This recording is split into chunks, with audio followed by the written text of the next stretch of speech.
Platform पर आप सभी का हार्दिक स्वागत है। आप लोगों का नाराज होना बिल्कुल लाजमी है। इधर क्लासेस थोड़ी डिस्टर्ब रही आपकी, विशेष करके इतिहास सब्जेक्ट जरूर रही होगी, क्योंकि आप यूट्यूब पर तो देख रहे होंगे, लेकिन हम नहीं हो पा रही थी। थोड़ी समस्या थी। समस्या ये कुछ बहुत बड़ी समस्या नहीं थी। आप देख रहे होंगे कि जो सीटेट का कल एग्जाम है, पूरा फोकस उन्हीं पे चल रहा था। तो आप बिल्कुल नाराज मत होइए, आपकी क्लास रेगुलर चलेगी। आलू जी ने कमेंट किया, कई लोगों ने कमेंट किया है। और अभी क्लास पांच स्टार्ट कर दिया था, लेकिन वो संस्कृत की क्लास लग गई थी मेरी क्लास, फिर दूसरे रूम में चेंज हुआ है, फिर यहाँ क्लास ले रहा। तो समझ सकता हूँ आपके दर्द को कि आपने एडमिशन लिया है तो क्लास चलनी चाहिए, बिल्कुल सही बात है। लेकिन थोड़ी मजबूरी मेरी भी समझिए, संस्थान की भी, कि बहुत सारे लोग हैं जो सीटेट तैयारी कर रहे थे, उन पर भी फोकस करना जरूरी था। उनका एग्जाम कल है, अभी आपके लिए थोड़ा समय था, इसलिए ऐसा किया गया। नहीं, आपका एग्जाम रहेगा तो सब कुछ छोड़कर आप पर भी फोकस किया जाएगा, ऐसा बिल्कुल होगा। और भगवान का जल्दी वो समय आए और आप और मैं एग्जाम दें और बेहतर करें। चलिए आइए, देखिए मुगल काल की हम लोग चर्चा कर रहे थे भाई, और मुगल काल में हम लोग औरंगजेब को देख लिया था।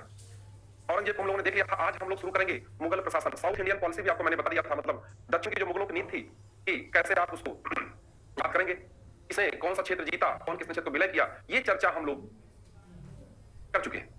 आज से हम लोग प्रशासन की शुरुआत करेंगे, यानी मुगल प्रशासन की शुरुआत करेंगे। आज से हम लोग मुगल प्रशासन की शुरुआत करेंगे। कल भी मैं आया था, कल क्लास नहीं चल पाई। कल आपकी नहीं, ऐप की कोई क्लास नहीं चली थी, तो नाराज मत होइए। कल क्लास, क्योंकि कल ऐप काम नहीं कर रहा था, आप लोगों ने टेलीग्राम पे मैसेज भी देखा होगा, इस वजह से क्लास नहीं चल पाई थी, आज चल रही है। चलिए देखिए, मुगल प्रशासन की बात करें तो यहां पर जो राजत्व संबंधी जो कंसेप्ट है, अब देखिए जरा मुगल प्रशासन की बात करें तो मुगल प्रशासन में आपने एक चीज देखा कि मैं सल्तनत काल में सुल्तान की बात कर रहा था और यहां बादशाह की बात, बादशाह की बात कर रहा था। ऐसा क्यों? देखिए, जो खलीफा की जो परंपरा थी, इस काल में आकर के समाप्त हो जाती। ठीक है, तो तुर्की का एक सुल्तान है सलीम, इसने जो है 1517 ईस्वी में मिस्र के खलीफा, अगर आप वीडियो देखे हो, मैंने बताया है सुल्तान और खलीफा के बीच संबंध, सुल्तान खलीफा और मोहम्मद पैगंबर के बीच संबंध। तो उसमें जो है खलीफा जो था उस समय का, क्या काम था खलीफा का, कि अपने नीचे अपने क्षेत्रों पर शासन करने के लिए सुल्तान की पदवी देता था उन लोगों को जो लोग शासन करते थे, सर्टिफिकेट देता था। आप सल्तनत काल में देखा था, इल्तुतमिश जो है पहला सुल्तान था जिसने बगदाद के खलीफा से खिलत प्राप्त किया था। तो जो खिलत की जो परंपरा थी, तो खलीफा से ये खिल प्राप्त करने की, सर्टिफिकेट प्राप्त करने की, ये जो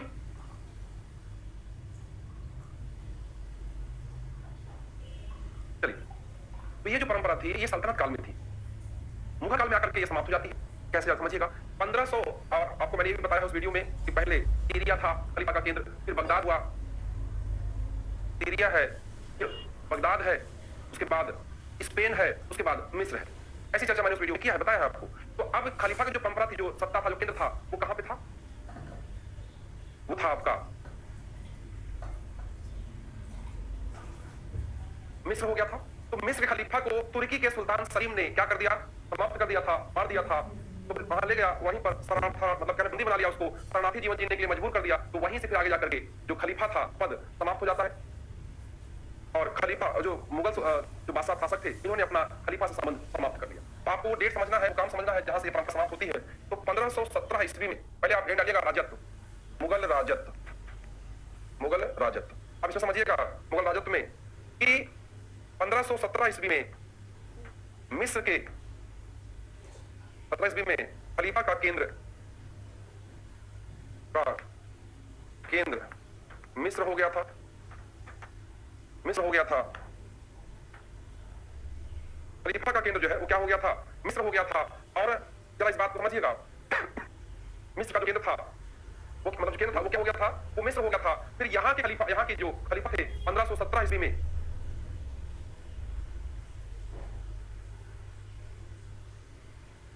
लाइट मुझे क्या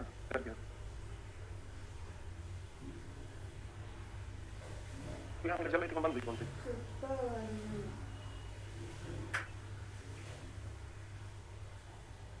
चलिए, तो खलीफा का जो केंद्र था मिस्र हो गया था। तुर्की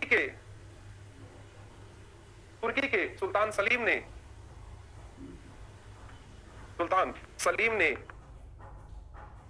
तुर्की के सुल्तान सलीम ने मिस्र के खलीफा को, मिस्र के खलीफा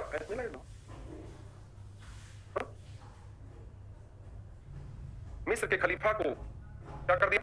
मिस्र के खलीफा को आगे लिखेगा बंदी बना लिया, बंदी बना लिया था तब खलीफा, तब मिस्र का खलीफा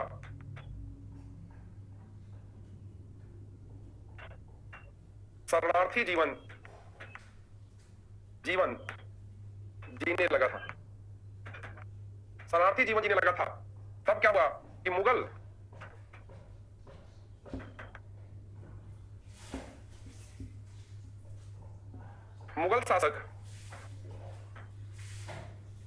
शासकों ने मुगल शासकों ने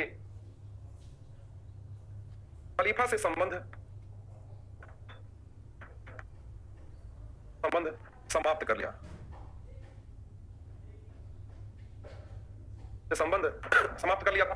मुगल शासकों ने खलीफा से संबंध क्या कर लिया, समाप्त कर लिया। जो खलीफा की जो परंपरा थी यहां से समाप्त हो जाती है और फिर यहां के जो शासक हैं सुल्तान की नहीं बल्कि बादशाह की पदवी धारण करते हैं। ठीक है, बल्कि धारण करते हैं बादशाह की पदवी, यानी क्या हो जाएगा आगे से, तुम मुगल शासक सुल्तान की पदवी धारण ना कर, मुगल शासक सुल्तान की धारण कर बादशाह की पदवी धारण करते हैं। ठीक है, तो यहां तक बात हुई चर्चा। अब देखिएगा, अब हम लोग जैसा आप याद हो अगर सल्तनत जैसा पढ़े थे, एक तरफ शासक एक तरफ उनकी जो नीतियां थी चर्चा करेंगे। तो आइए अब शुरू करते हैं। देखिए बाबर का राजत्व के बारे में क्या विचार था। अरे समय नहीं मिला, 1526 27 28 29 लगातार युद्ध, 30 में कहानी साथ टाइम नहीं मिला राजत्व को बनाने का। तो देखिए इनका राजत्व के बारे में समय ही नहीं मिला।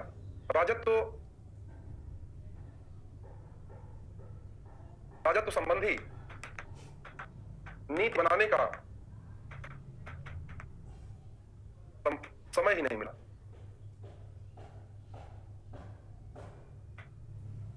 बात समझिएगा यहाँ पे कि क्या राजत्व होना चाहिए, क्या नियम होना चाहिए, ऐसा कुछ समय ही नहीं मिला। नंबर एक। नंबर दो, देखिए हुमायूं की बात करें, हुमायूं के समय भी बिल्कुल सेम कहानी है। आप देखिए लगातार संघर्ष करता रहा, भाग गया, वापस फिर आया, कितने दिन, 6 महीने लगते, और फिर 15 पुस्तकालय की सीढ़ी से गिरा और मर गया। ये भी भागता रहा, इसने भी कोई संबंधी कोई स्पष्ट नीति नहीं बनाई। अब बाबर, हुमायूं, अब अकबर ने राजत्व के संबंध में क्लियर कट पॉलिसी अपनाई। वो क्या अपनाई? अबुल फजल कहता है कि अकबर ये मानता है कि राजत्व जो है यानी एक दैवी प्रकाश है। क्या है? राजत्व जो है वो क्या है? दैवी प्रकाश है। कुछ लोग राजत्व का मतलब भी नहीं समझ पा रहे होंगे, ये भी हो सकता है। अरे भाई, जो राज्य के संबंध जो नीति बने, आपने देखा था बलबन का राजत्व।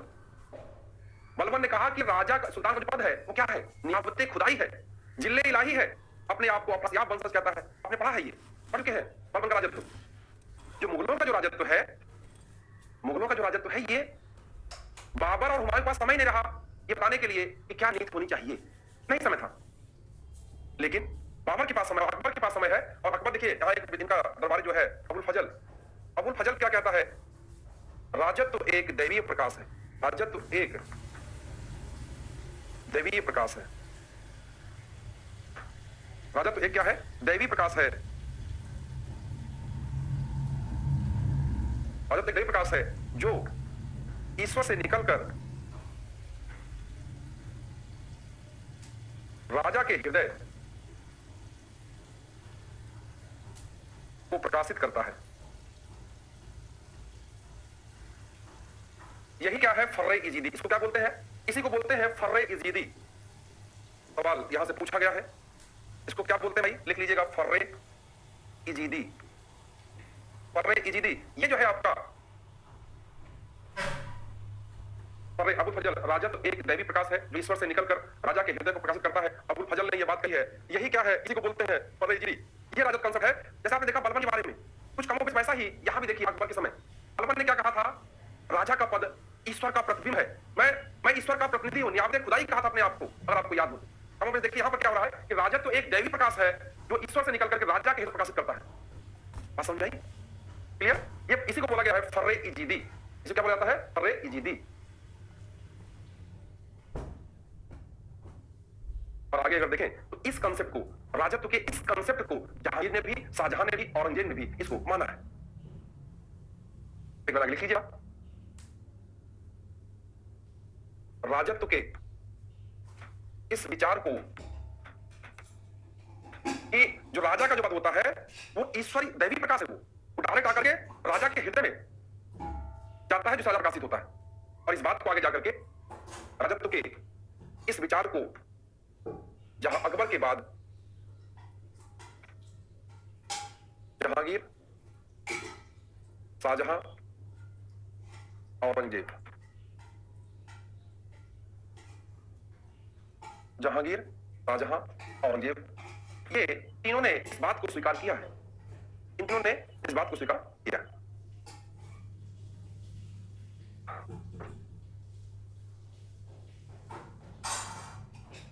चलिए अब आगे देखिएगा, ये रहा कि जो राजा का पद है वो उसको ईश्वर से जोड़ रहे हैं। किसने जोड़ा इसको? मुगल काल में बाबर और तुम्हारे पास तो समय नहीं मिला, अकबर ने पहले शुरू किया और आगे जाकर के फिर जहांगीर, हुमायूं, शाहजहां, इन सबके काल में इन्होंने इसको स्वीकार किया। अब आइए देखिए, प्रशासन की बात करें तो हम लोग प्रशासन की बात कर रहे हैं भाई। देखिए यहां पर 4 महत्वपूर्ण पद हैं: वकील, वजीर, मीर बख्शी,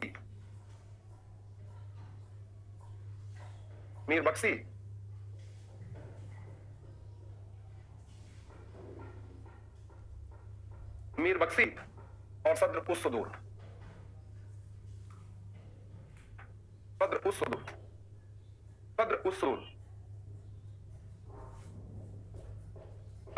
वकील, वजीर, मीर बख्शी, सद्र सुदूर, ये 4 महत्वपूर्ण पद हैं। हम लोग एक एक पद को जरा देखते हैं। एक चीज मैं बता दूं आपको, वकील और वजीर शुरू में तो अलग अलग रहते हैं, लेकिन बाद में ये दोनों पद एक हो जाते हैं और एक ही व्यक्ति को मिलता है। ये जो वजीर है, आपने चेस खेला होगा ना, चेस जानते हैं, इसमें वजीर का रोल तो जानते ही होंगे। सबसे खतरनाक कौन है भाई? आप देखते हैं कि सैनिक एक घर, हाथी पूरा सीधे सीधे, ऊंट तिरछे तिरछे, घोड़ा 2.5 घर, राजा 1 घर। लेकिन वजीर ऐसा होता है जो चारों तरफ, आगे पीछे, ऊपर नीचे, बाएं दाएं, हर तरफ। तो आगे चल करके अगर प्रश्न पूछे इसमें कौन सा महत्वपूर्ण था तो वजीर, तो आपने कहा कि भाई आपने वकील पहले, हाँ वकील पहले वकील होते थे, लेकिन बाद में वकील और वजीर दोनों एक ही पद हो गया था। वकील के पद का विलय कर दिया गया वजीर के पद में, और बाद में वो क्या कहने लगा था, चाहे वजीर कहिए चाहे प्रधानमंत्री कहिए, जो प्रधानमंत्री होते थे वही वजीर वाला होते थे। तो प्रारंभ में दोनों पद अलग थे, लेकिन बाद में यानी बाद में दोनों पद एक हो गए थे। बाद में दोनों पद एक हो गए थे, ये आपको जान।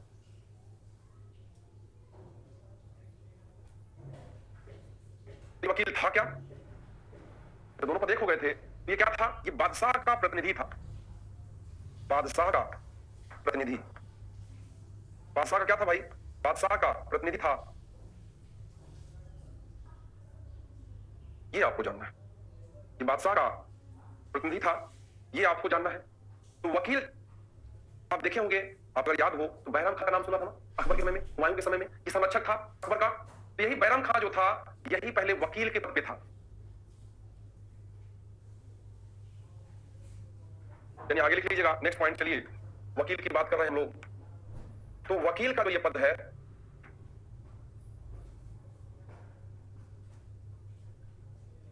तो ये वकील का जो पद है, ये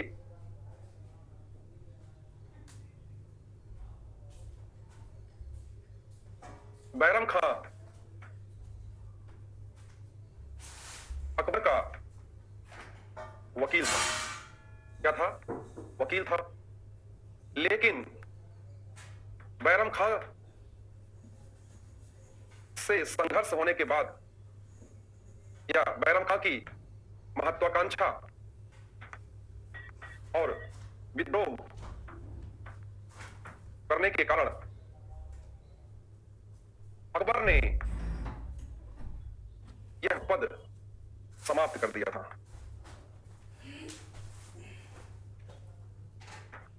अकबर ने यह पद जो है समाप्त कर दिया। बैरम खां अकबर का वकील था, लेकिन बैरम खां की महत्वाकांक्षा और विद्रोह करने के कारण अकबर ने यह पद समाप्त कर दिया, और जो वकील का पद होता था, यानी जो कह सकते हैं कि एक तरह से जो बादशाह जो प्रतिनिधि का पद था, उसको वजीर के पद में मिला दिया। उसके वजीर, उसको वजीर के पद में, यानी वकील वजीर के पद में समाहित हो। ये कहानी यहां तक, यहीं पे आपका लेकिन आगे चल करके जहांगीर ने अपना वकील बनाया और शाहजहां ने भी बनाया। अकबर के काल में अकबर ने वकील और वजीर का पद एक कर दिया, लेकिन जहांगीर ने,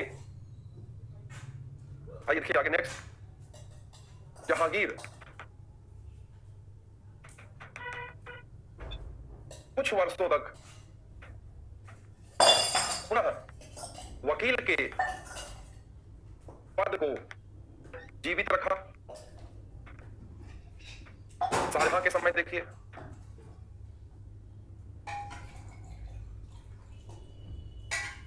जरा समझिएगा यहां पे 14 वर्ष तक आसफ खां, ये कौन था पता है आसफ खां? याद होगा अगर आप लोगों को, तो शाहजहां ने इसी की बेटी से विवाह किया। ये नूरजहां का भाई था। अब जो मंद बानु बेगम बाद में मुमताज बनी। 14 वर्ष तक आसफ खां को वकील का पद मिला, लेकिन बाद में वकील का पद समाप्त हो गया।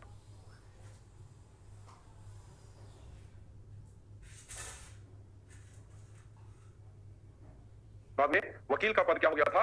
समाप्त हो गया था। तो ये ध्यान देना है। अब आइए दूसरा पद वजीर, नोट कर लीजिए।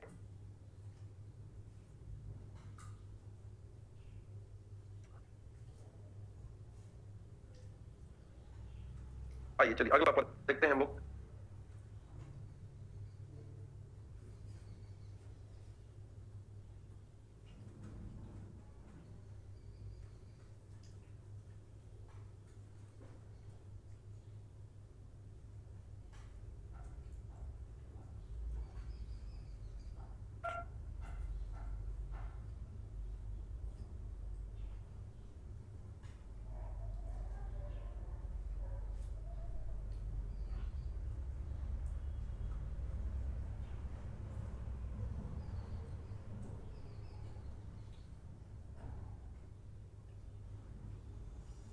चलिए आइए देखते हैं जहांगीर और शाहजहां।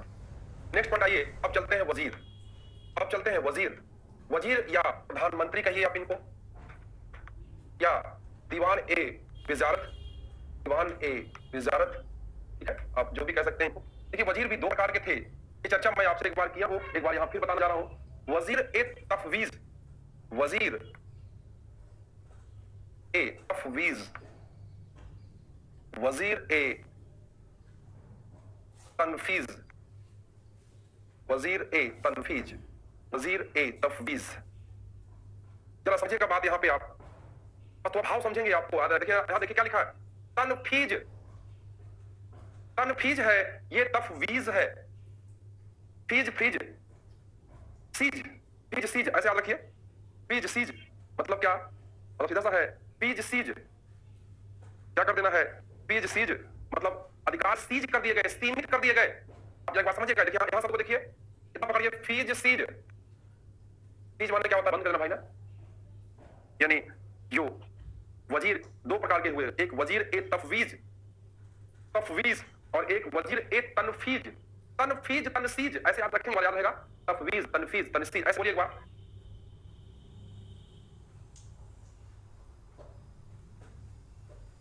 तफवीज या तनफीज, जरा बात समझिए। तो यहाँ का इनके जो अधिकार है वो सीमित है। ये ऐसे वजीर हैं इनके अधिकार, इस समय एक बार पूछा गया है, इनके अधिकार सीमित थे। इनके अधिकार क्या थे भाई? सीमित थे। इनके अधिकार असीमित थे। असीमित मतलब ये नहीं हो गया आप कुछ कर सकते हैं, ऐसा नहीं, ये मत समझिएगा, ये आप मत समझिएगा। असीमित का मैं लिख रहा हूं, इसका मतलब ये मत समझिएगा। असीमित अधिकार का मतलब ये मत समझ लीजिएगा ये कुछ भी कर सकते हैं। मतलब इनकी तुलना में इनके अधिकार असीमित थे। इनका देखिए वजीर ए तनफीज, तनफीज सीज, अधिकार सीज कर दिए गए थे, अधिकार कम कर दिए गए, अधिकार बंद कर दिए गए थे। ये ध्यान रखना है आपको, वजीर ए तनफीज। क्लियर?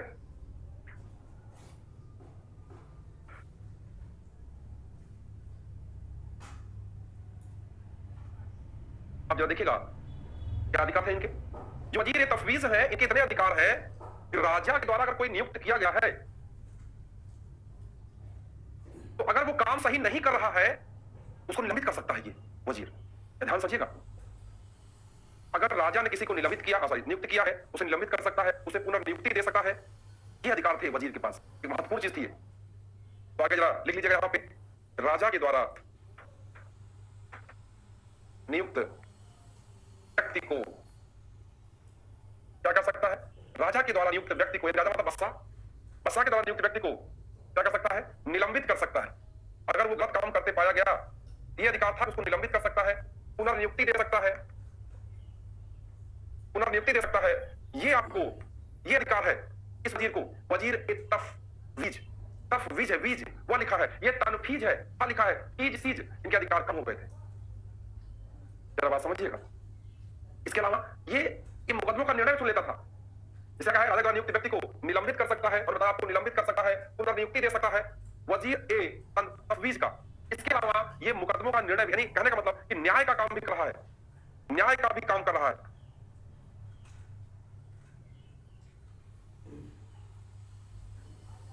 न्याय का कार्य कर रहा है, ये आपको समझना है।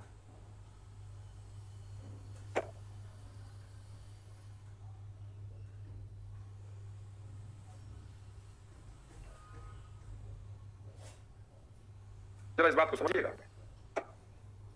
समझ आ गया? तनफीज और अब इनका क्या काम था? इनका काम था कि राजा जो आदेश दे दिया है उसका पालन करवाइए, उसको आप पालन करवाइए, यही इतना काम है आपका, और कुछ नहीं। तो राजा के आदेशों का पालन करवाइए इनका।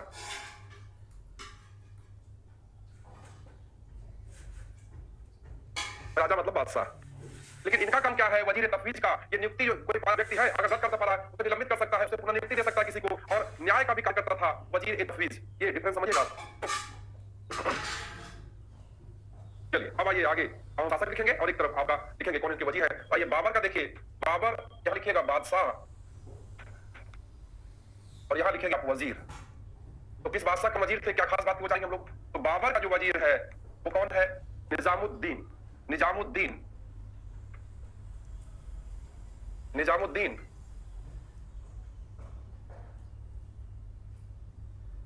निजामुद्दीन, यही वजीर था निजामुद्दीन जो हुमायूं के स्थान पर, हुमायूं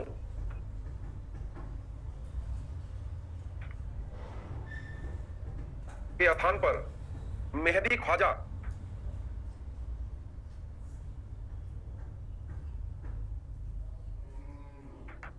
हुमायूं के स्थान पर मेहदी ख्वाजा को, हुमायूं के स्थान पर मेहदी ख्वाजा को बादशाह बनाना चाहता था। यही वजीर था ये।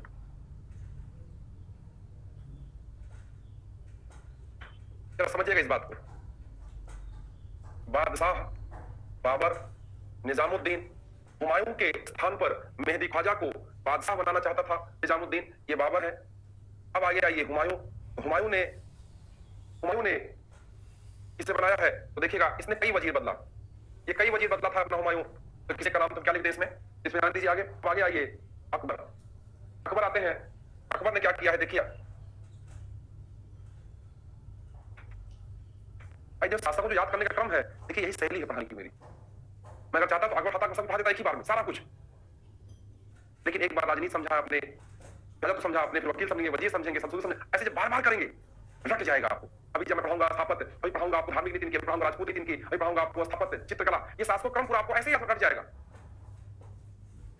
क्यों बार बार देखिए बता देता है कि बारे समाप्त, लेकिन उससे रिवीजन ना होता आपका। इससे टाइम लगता जरूर है लेकिन तैयार होता है। और जरूरत किस चीज की है कि तैयार हो जाए।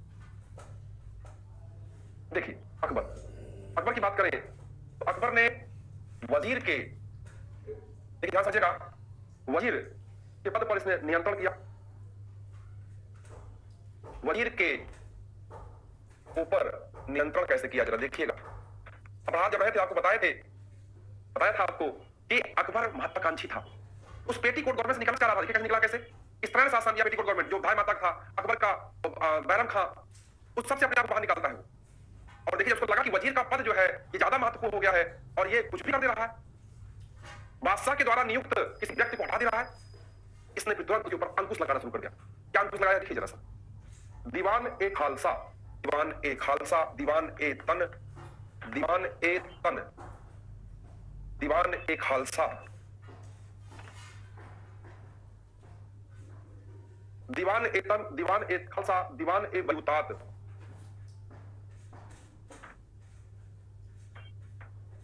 दीवान ए बयूतात, ये सारे पद बनाया था इसने वजीर के ऊपर नियंत्रण करने के लिए। वजीर के ऊपर नियंत्रण करने के लिए दीवान ए तन, दीवान ए खालसा, दीवान ए बयूतात, दीवान ए सादात। अगला पद बनाया दीवान ए सादात।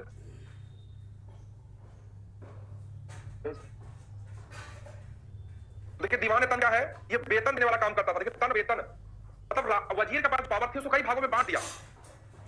तो दीवान ए तन जो था वो वेतन देने का काम करता था, और दीवान ए खालसा ये भूमि का प्रबंध रखता था। भूमि का प्रबंध रखता था। दीवान ए बयूतात कारखाने की देखरेख करता था। ये कारखाना की देखरेख कर रहा है। तो देखिएगा दीवान ए तन वेतन, दीवान ए खालसा भूमि का प्रबंधन, और दीवान ए बयूतात कारखाने की देखरेख, दीवान ए सादात ये धार्मिक जो मामले थे, धार्मिक मामले का जो है देखा जो रखता था। तो यानी जो वजीर का जो आत्मिक लेखा जोखा, जो इसके ऑक्टोपस तरह 8 हाथ हो गए थे वजीर के, उस ऑक्टोपस के कर दे रहा है, उसके पर काट दे रहा है अकबर। वजीर के पद जो सीमित अधिकार हो गया था, तो अब उन्हीं के अधिकार, उनके नियंत्रण के लिए उन्हीं के अंडर में अलग अलग पद बना दे रहा है। दीवान तन ये वेतन का मामला देखेंगे, दीवान खालसा ये भूमि प्रबंधन करेंगे, दीवान बयूतात ये कारखानों की देखरेख करेंगे, दीवान सादात ये धार्मिक मामलों की देखरेख करेंगे। इससे क्या होगा, वजीर के ऊपर वर्कलोड कम होगा, वजीर पर नियंत्रण रहेगा। ठीक है, तो आज हम लोग इतना करते हैं, आगे से हम लोग कल करेंगे। आज के लिए इतना ही, बहुत बहुत धन्यवाद।